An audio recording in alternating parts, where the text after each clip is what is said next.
Despite all his rage, he's still just Nicolas Cage. Despite all his rage, he's still just Nicolas Cage. And someone will say his career can never be saved. Despite all his rage, he's still just Nicolas Cage.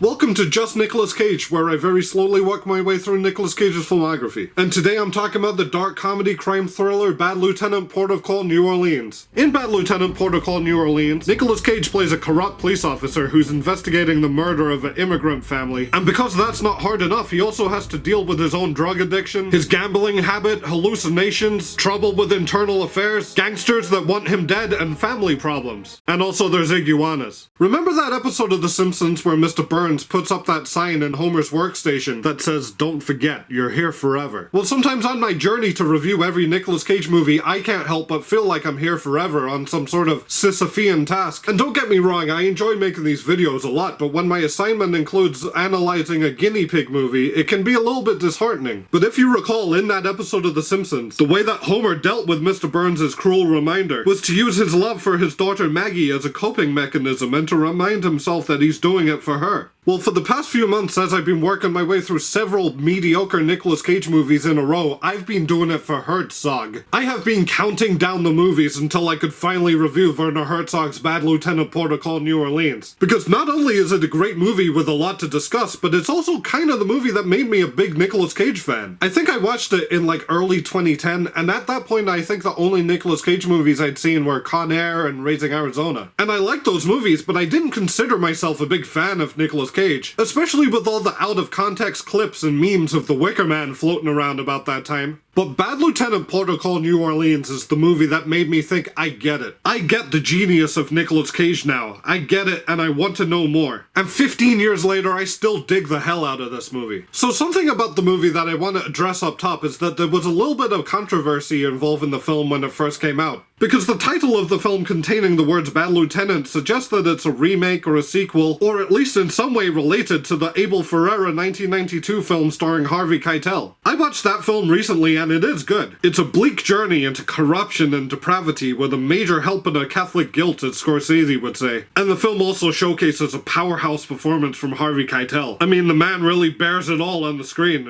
quite literally in the case of some scenes. Well, when the director of the 1992 Bad Lieutenant Abel Ferrara heard that there was going to be some sort of remake, he said, "As far as remakes go, I wish these people die in hell. I hope they're all in the same streetcar and it blows up." But apparently since then, Abel Ferrara and Werner Herzog have met each other and they've patched things up, which is good. But Werner Herzog stated that he'd never seen the 1992 movie. And in fact, he didn't even want his movie to be named Bad Lieutenant, but he was pressured to by producers. And Werner Herzog has also flat out said that Bad Lieutenant Port of Call, New Orleans is not a remake, stating that it only has a corrupt policeman as the central character, and that is about it. But I don't know if I can fully agree with that statement. Both movies are about a drug-addicted, crack-smoking lieutenant that confiscates narcotics from crime scenes for his own personal gain. Both bad lieutenants extort a woman that they pull over in exchange for sexual favors. They both have a lady friend that they do drugs with, and they both have money issues with their bookies. I think that goes slightly beyond, oh, they're just two movies that happen to be about a dirty police officer. But to be fair, outside of those superficial similarities, they are vastly different movies in terms of plot, tone,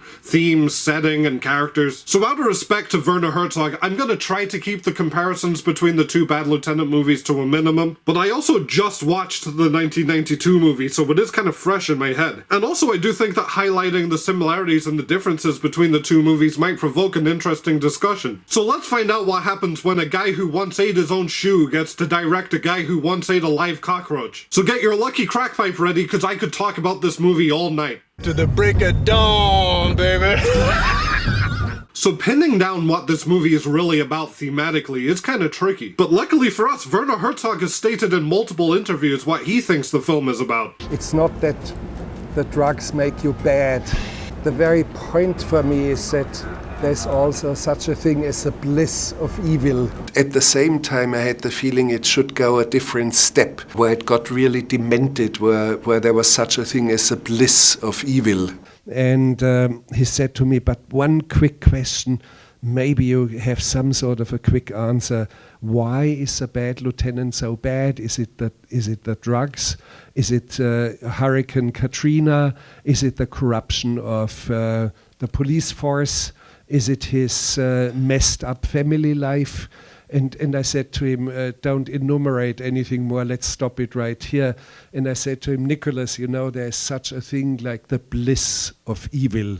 Go for it. The bliss of evil. That's a very evocative sentence, and I think the word bliss is very interesting here. Because, yeah, out of context, Nicolas Cage's character does look like a man experiencing great joy throughout the movie. He's constantly laughing and has a shit-eating grin on his face despite committing acts of depravity and facing serious situations. I love it. I just love it. And I do love that wheezy laugh that he does throughout the movie. It's one way of looking at it. The other is you get to keep 75% and not go to prison for the rest of your life. Understand? Easy, because I'm not easy to eat.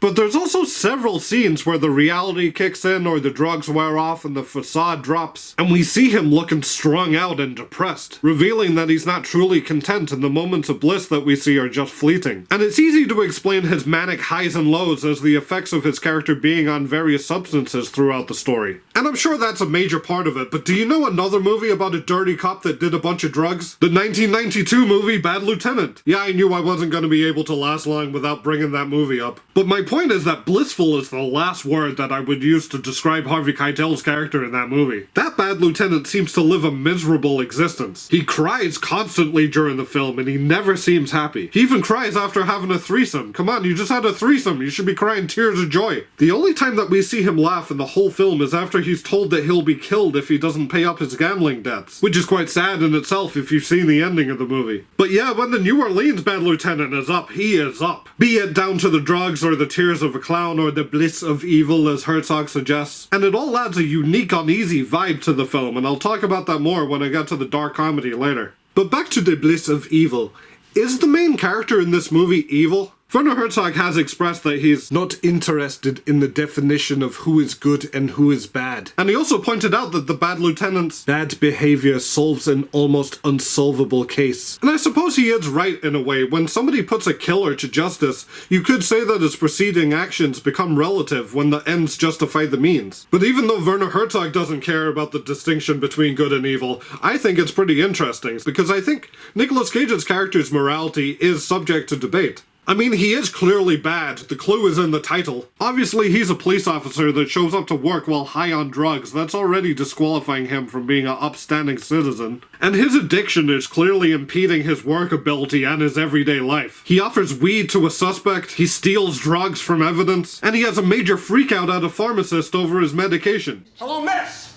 I'm a lieutenant in the police department. I'm in the middle of a homicide investigation. Try to get my prescription, please? Hey, you can't come back here. You got me waiting 30 minutes so you can make a personal phone call. Hey lady, haven't you seen Matchstick Men? You should know not to mess around when Nick Cage needs his prescription refilled. I don't think any of those things are evil though. But something pretty close to evil is when he pulls a couple over just to shake them down for drugs, and he allows the woman to blow crack into his mouth, and he proceeds to have sex with her while forcing her boyfriend to watch. But earlier I briefly compared this part to the scene in the 1992 Bad Lieutenant where Harvey Keitel pulls two women over and forces one of them to show him her ass, while he gets the other one to simulate a blowjob while he masturbates. And I find the Harvey Keitel scene a lot more disturbing than the Nicolas Cage one. Even though I think what Cage is doing is probably worse on paper. Doing drugs and having full-blown sex with a civilian while holding another person at gunpoint, compared to Keitel only making the women simulate sexual contact. And he also doesn't at any point brandish his weapon towards them. Keitel just uses his menacing presence and persistence to extort the women. Whereas with Cage, the woman actually initiates kissing him, and she unzips his trousers without him even asking her to. But of course he is in a position of power over her where she feels like that's her only option. And obviously the actions in both of these scenes are awful things to do. But I think the reason that the Harvey Keitel scene is more disturbing comes down to Harvey Keitel's performance having such an intensity. There's an improvisational quality to the scene, and it's so drawn out with an uncomfortable pacing to it that it just leaves you feeling like you need a shower after. Whereas with Cage, his little twitches of ecstasy do add a slight humor to the scene and make it a little bit more palatable, I don't know. But the reason I hesitate to call this character evil is because there are some scenes that showed this character to be not entirely devoid of a moral compass. For example, in the opening scene, we see him pre-drug abuse in a police precinct that's being evacuated in the aftermath of Hurricane Katrina. And him and his partner Val Kilmer discover a prisoner that's locked up and the water around him is rising. So Cage goes out of his way to jump in the water and save him, which is an entirely selfless act that earns him a promotion and an award for extreme valor. But also he ends up with a major back injury, which from a character standpoint I think is quite interesting. He does a good deed, but he ends up physically punished for it, which then leads to his drug habit, which probably led him to committing bad deeds. And also there is a nice karmic bookend to the scene, which I'll talk about later. But to digress a little bit, I always thought that the way his injury was presented in this movie was kind of confusing. We see him jump into this relatively shallow water, and then we get a hard cut, and then the doctor is telling him that he's got a severe back injury and that he'll probably have it for life. But I don't really get how he hurt his back there. It didn't look like that bad of a jump he did. And also, how did he even save the guy if he wrenched his back that badly? The scene actually establishes that there's snakes in the water, and the water is all dirty and brown looking, so I feel like it would have made more sense if they said that he was bitten by a snake and the prison water infected the wound. But no, it's a weird, vague, jump-related injury. I don't know, it always bothered me. But anyway, back to him rescuing the prisoner in relation to Nicolas Cage's character's morality. What's interesting is that Val Kilmer tells Cage to just leave the prisoner there because he isn't worth it. But Cage does the right thing anyway. And that's not the only time that Val Kilmer's character makes Cage look like a saint in comparison. He's excessively aggressive to a guy arrested for carrying a joint, whereas Cage just lets the guy off after the guy gives information pertinent to the case. And an even more extreme example is at the end when Val Kilmer wants to murder Exhibit in cold blood, which Cage is strongly against. I find Val Kilmer's character quite fascinating because I think his character in the movie is the closest thing to my definition of evil. I think he's far more morally bankrupt than Nicolas Cage's character, who, as I've shown, can do the right thing at times. But if we're talking evil in terms of Nicolas Cage's character, then no moment comes closer than the scene in the nursing home. So Cage is trying to track down a witness who's gone into hiding, so he decides to interrogate the witness's grandmother and the woman that she takes care of. He then proceeds to take the oxygen tube away from an innocent old lady, and then waves a gun at them and calls them the C word and all sorts of awful things. You fucks, I hate you both. I should fucking both. Just right now, I should fucking kill you fucking both! You're the fucking reason this country's going down the drain. That's pretty goddamn evil. The screenwriter of the movie, William Finkelstein, said that he wrote the sequence as an homage to the 1947 noir Kiss of Death. And fellow Nicolas Cage aficionados will know that that's especially significant because Nicolas Cage played what's essentially Richard Widmark's role in the 1997 remake of Kiss of Death. And in a similar way as to how that scene in the 1947 Kiss of Death elicited a little bit of a chuckle out of me, in the sick way of, he pushed a lady in a wheelchair down the stairs, there is also a darkly humorous aspect to the Bad Lieutenant nursing home scene. I mean, his actions in the scene are clearly reprehensible, but it's also Nicolas Cage screaming and waving a gun at an old lady. There is something inherently funny about that. Even the way the scene starts is kind of funny, with Nick Cage hiding behind the door while waiting for them. The obvious thing to say is, oh, I wonder how long he was waiting there for them. But we can see that he's literally shaving when they come in, so he must have been behind that door for a while. You know, the first time I saw this movie, I thought it was partially unintentionally funny, kind of in a so bad it's good kind of a way. I wasn't familiar with Werner Herzog back then, and I thought that most of the scenes were meant to be taken entirely seriously. But now I can appreciate that there was definitely an attempt made at a darkly comedic tone. Werner Herzog said that he read the screenplay as a comedy and said that there will be a lot of strange laughter, something that you do not enjoy as a joke, where you laugh out loud. It is like a very bleak, very dark humor. And now that I understand it, I think that strange humor is a very effective part of the movie. Because I think if Werner Herzog chose to present this story when Nicolas Cage struggles with addiction and has a relationship with a prostitute in an entirely straightforward manner with a melancholic tone, then isn't that just basically the movie Leaving Las Vegas? But instead Werner Herzog decided to present the movie with a maniacal, dreamlike energy, which I think is what makes this film unique. And I can't think of a better example of that in this film than the scene where Exhibit and its goons kill a bunch of gangsters, and then it goes into slow-mo with harmonica hoedown music playing, and then this happens. Shoot him again. What For? His soul's still dancing.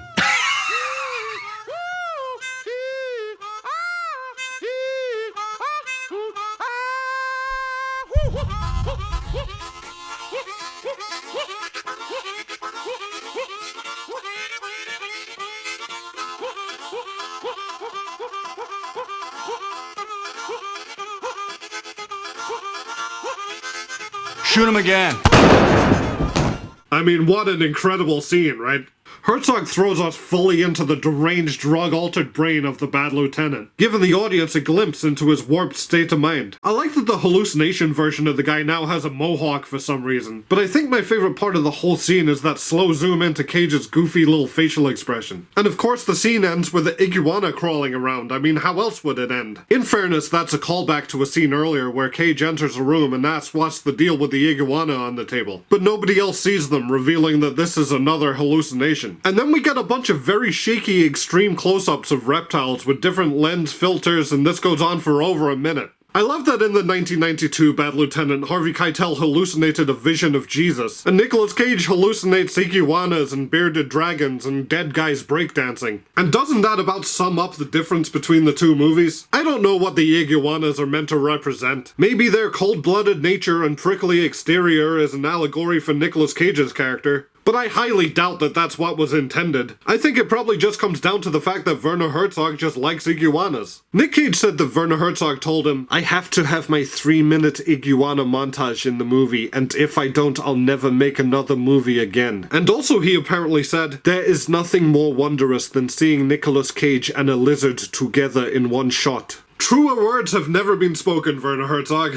And I wonder if Werner Herzog knows about that scene in Time to Kill where Cage gives a cigarette to a chameleon. But that's not the only weird moment in this movie involving an animal. We also get this extremely shaky sequence where the camera follows an alligator, and it has no relation to anything going on at that point in the movie. I don't usually like it when you can feel the presence of the camera operator in a scene. It usually takes me out of a movie, and here all I can imagine is somebody crawling along the ground. But in a strange way, it does kind of work. And alligators and iguanas aren't the only animals in the movie. There's also the snake from the opening scene. There's a dog, there's an exotic fish. We see TV footage of a bull goring a guy. And the last shot of the whole movie is framed in front of a bunch of fish. I think this recurring motif of the animals fits the movie quite well. Because after all, it is a story about people acting upon their base animalistic impulses. And also Werner Herzog is famously fascinated by nature. The trees here are in misery and the birds are in misery. I don't think they sing, they just screech in pain.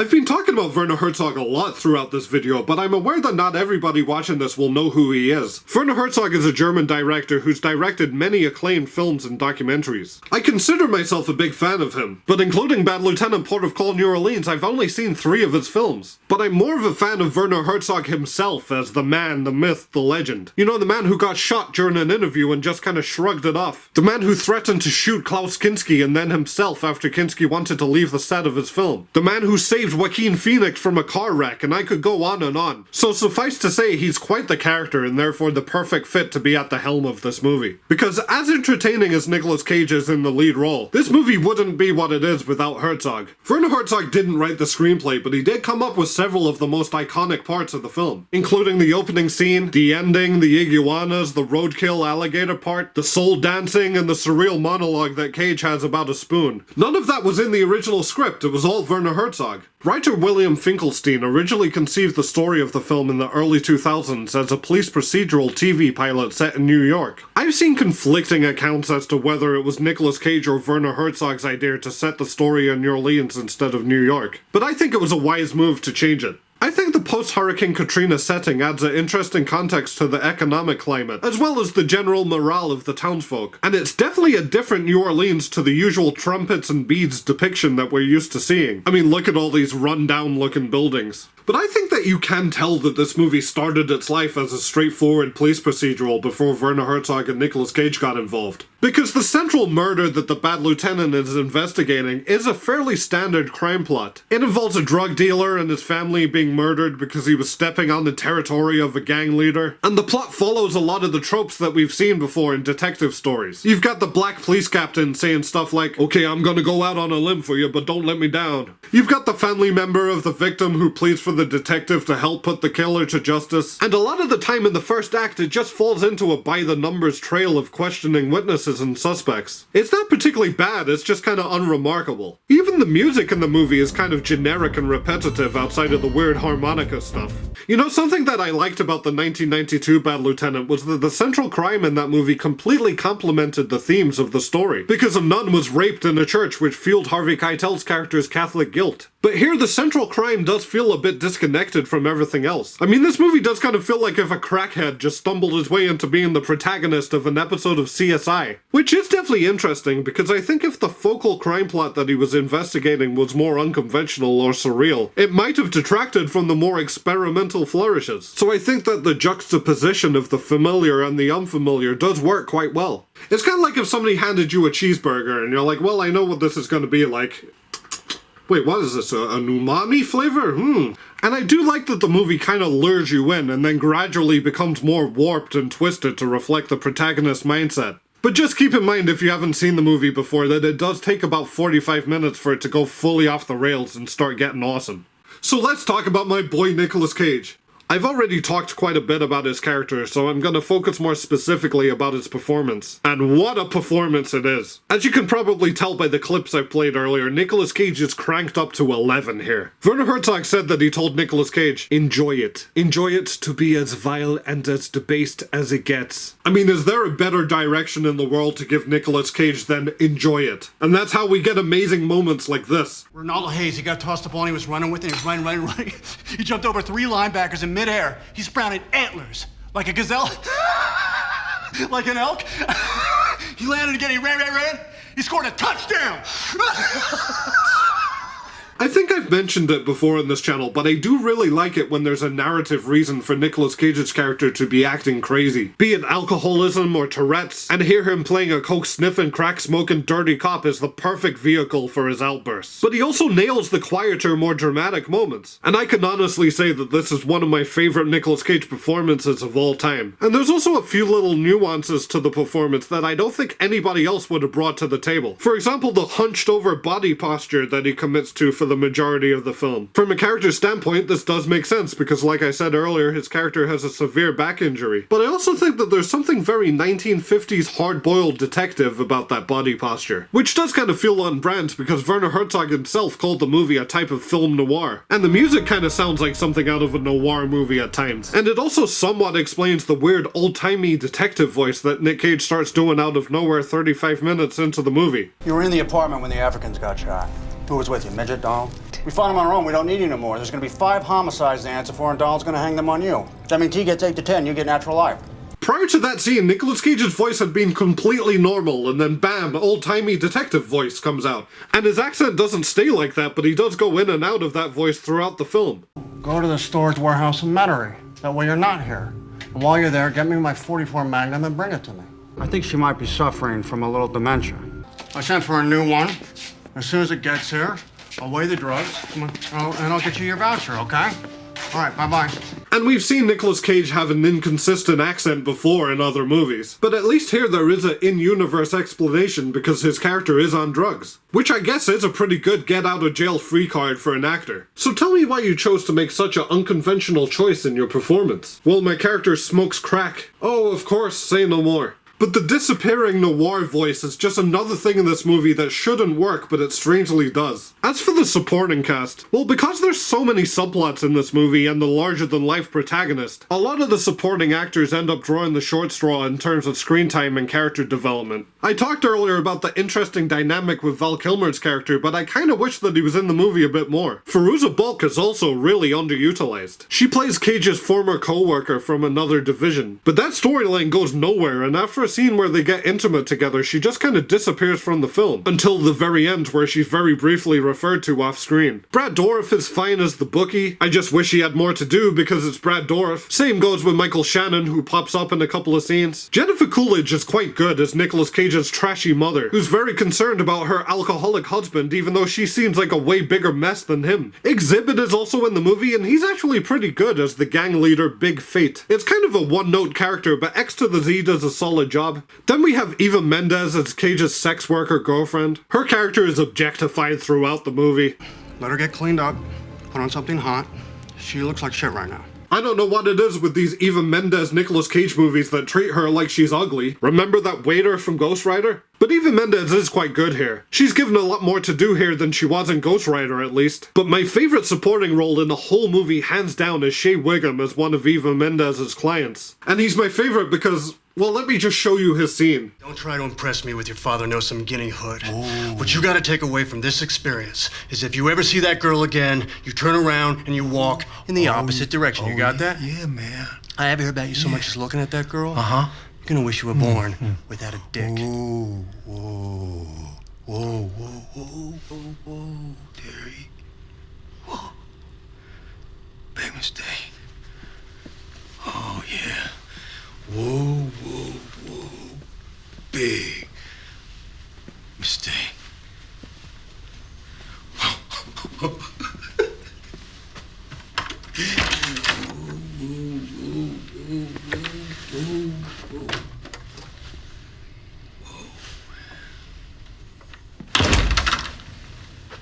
Oh, yeah. If you think that scene is bad, then that's a big mistake. Whoa, oh yeah, whoa, whoa, whoa. First off, I love when he opens the door just to say whoa. That made me laugh really hard. But what's strange to me is that, as far as I'm aware, Shea Wiggum is a character actor who almost always gives a very straight-laced, reserved performance. And almost every other actor in this movie except for Nicolas Cage is playing their character in a completely grounded manner. So to see Shea Wiggum pop up an hour into this movie doing that is hilarious to me. And also it had to be improvised, right? Because if it wasn't, then the script must have looked like this.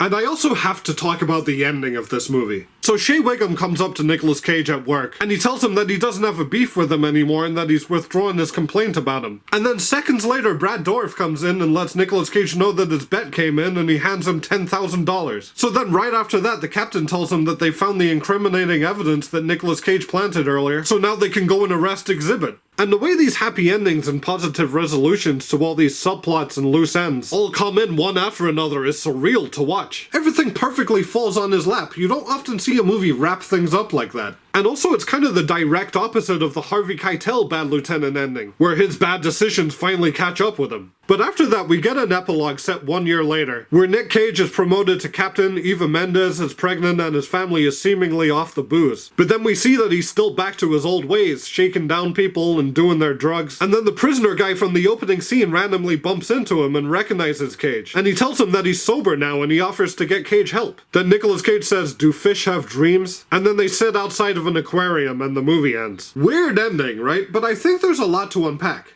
I quite like the bookend nature of the movie opening and ending with Nicolas Cage and the prisoner guy surrounded by water. Except now Nicolas Cage is the vulnerable one who needs to be saved instead. Werner Herzog said that the original script had a false happy ending that became a real abyss of darkness. And I don't know what that ending was or even what that sentence even means. But in this ending, there is a glimmer of hope that the guy he saved might put him on the right path as this weird good karma reward in spite of all the bad things that he did. But I also think that there is somewhat of a false happiness to the scene, because I'm not convinced that he's going to get off of the drugs anytime soon. And I think that the striking final image of him framed by the fish tank represents that he's still boxed in by his addiction and that he can't escape. Despite all his rage, he's still just a fish in an aquarium.